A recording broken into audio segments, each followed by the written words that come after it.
নমস্কার, আপনারা দেখছেন সুদর্শন বাংলা। আমি আপনাদের সাথে অনুষ্কা চক্রবর্তী।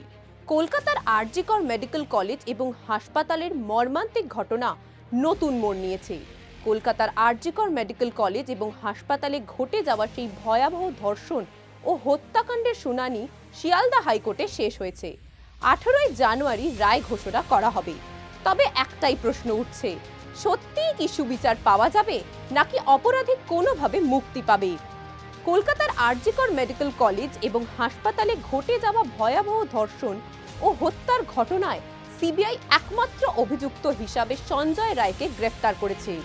সিবিআই জানিয়েছে যে সঞ্জয় রায় মূল অপরাধী এবং এই অভিযোগের ভিত্তিতে আদালতে তার মৃত্যুদণ্ডের দাবি জানিয়েছে। তবে এই হত্যাকাণ্ডে সিবিআই এর ভূমিকা নিয়ে কলকাতার চিকিৎসকরা বারবার প্রতিবাদ জানিয়েছে।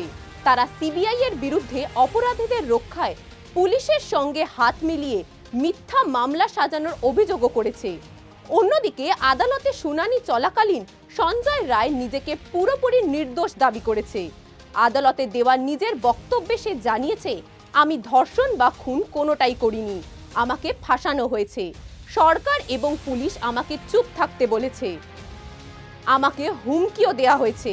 সঞ্জয় রায়ের এই দাবির পরও সিবিআই আদালতে তার বিরুদ্ধে শক্তিশালী প্রমাণ হাজির করে। সিবিআই চার্জশিটে জানিয়েছে যে সঞ্জয় রায় আসল অপরাধী।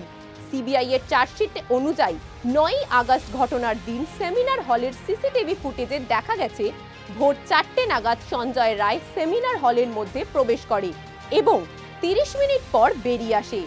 এই সময় অন্য কোনো ব্যক্তি সেমিনার হলের ভিতরে কিংবা বাইরে যায়নি। এছাড়াও সেমিনার হল থেকে সঞ্জয় রায়ের ব্লুটুথ কানেক্টেড ইয়ারফোন পাওয়া যায়, যা তাকে অপরাধী সাব্যস্ত করে। এছাড়াও ফরেনসিক রিপোর্ট অনুযায়ী ট্রেনি জুনিয়র ডক্টরের নখে থাকা রক্তের নমুনা সঞ্জয় রায়ের ডিএনএর সাথে মিলে গেছে। এমনকি তার প্রাইভেট পার্ট থেকেও সঞ্জয় রায়ের সিমেনের নমুনা পাওয়া গেছে।